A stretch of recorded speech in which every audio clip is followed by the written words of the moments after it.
Bienvenido a nuestro nuevo episodio de mini podcast sobre preguntas de la fe. El tema de hoy, de octubre, es la Reforma Protestante, con la pregunta ¿qué significa hoy esta reforma? La Reforma Protestante tuvo lugar hace más de 500 años. ¿Puede seguir teniendo significado para nosotros hoy? Cuando oímos reforma, quizá pensemos en Martín Lutero, Juan Calvino, Ulrico Zwinglio, críticas al Papa, cismas y una avalancha de iglesias que se autodenominan protestantes o evangélicas. ¿Qué fue lo nuevo desencadenó semejante terremoto en la iglesia y que sigue siendo importante hoy?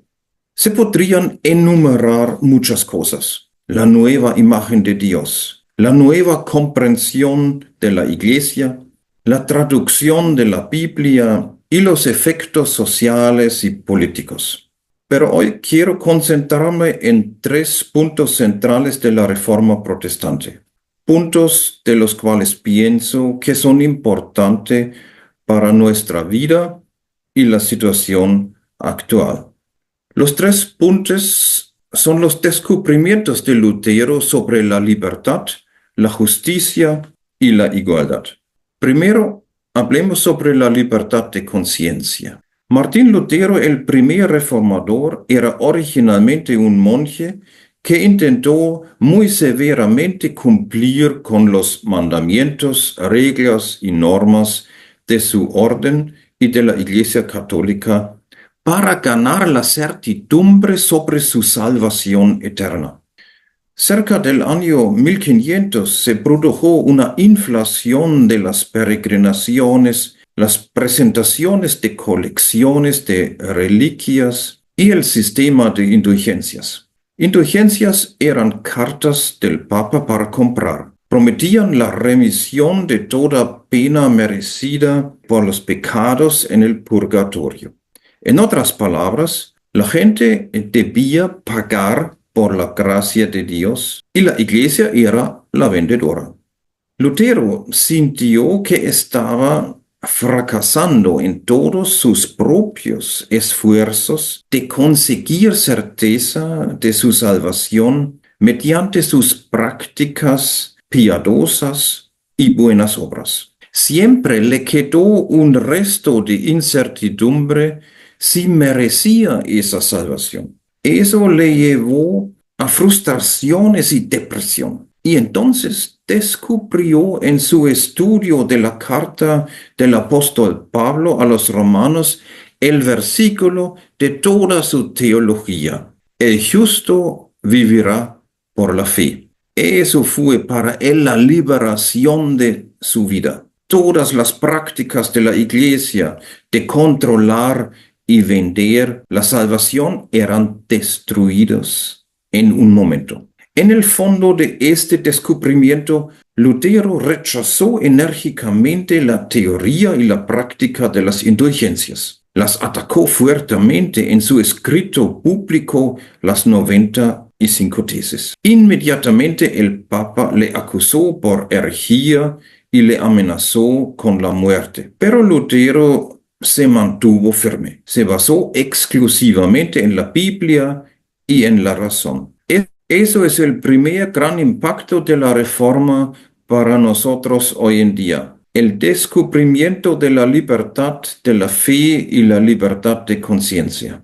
El creyente se encuentra en una relación directa con Dios. Dios con su gracia está a un lado y la persona creyente con su fe al otro lado. Por eso la iglesia ya no puede reclamar, determinar y controlar esa relación. Ya no es una institución que media la salvación eterna o que dirige la moral de los creyentes por reglamentos eclesiales. La libertad de conciencia significa liberación del individuo, pero también su responsabilidad ante Dios. La libertad de conciencia entró en muchas constituciones de estados en los siglos XIX y XX. Y también esta libertad de conciencia es parte de los derechos humanos. Segundo, la justicia de Dios. La Iglesia Católica del tiempo de Lutero aprovechó del general miedo de la gente, miedo de la muerte,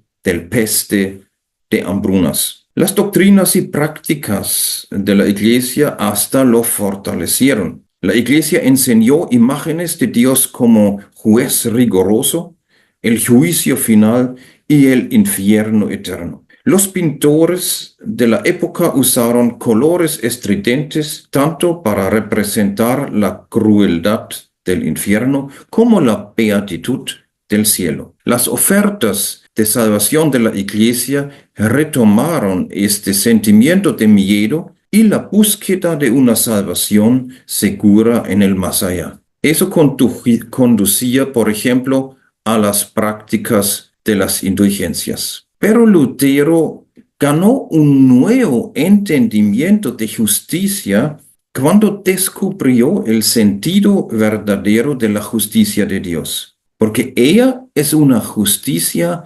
solamente misericordiosa. ¿Qué significa eso para nosotros? La justicia de Dios nos da una nueva orientación para la vida privada y social. Normalmente decimos que es justo cuando una persona gana lo que merece según sus méritos. En realidad, sin embargo, esto está desgarrando la sociedad cada vez más hasta que un sistema democrático se derrumba. El sistema económico mundial del capitalismo neoliberal refuerza este desarrollo fatal. Por lo tanto, los movimientos sociales, las iglesias y los ciudadanos tienen que abogar por un nuevo sistema económico centrado en el bienestar de todos, por ejemplo, mediante la seguridad social, justos salarios y condiciones de trabajo. Justicia es más que solo la distribución de los bienes a unos pocos. Justicia es la búsqueda de un buen vivir para toda la humanidad. Por último,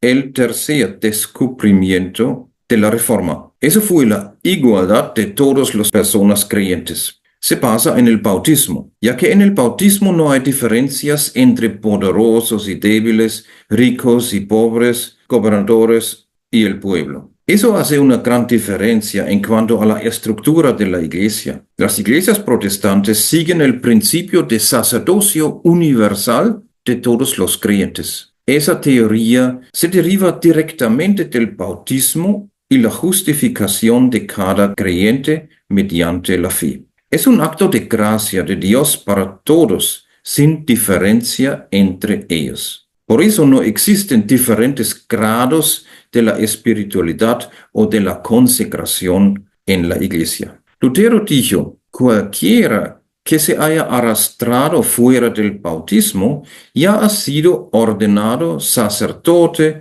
obispo o papa. Con eso la Reforma rompió el muro entre los clérigos y los laicos en la Iglesia.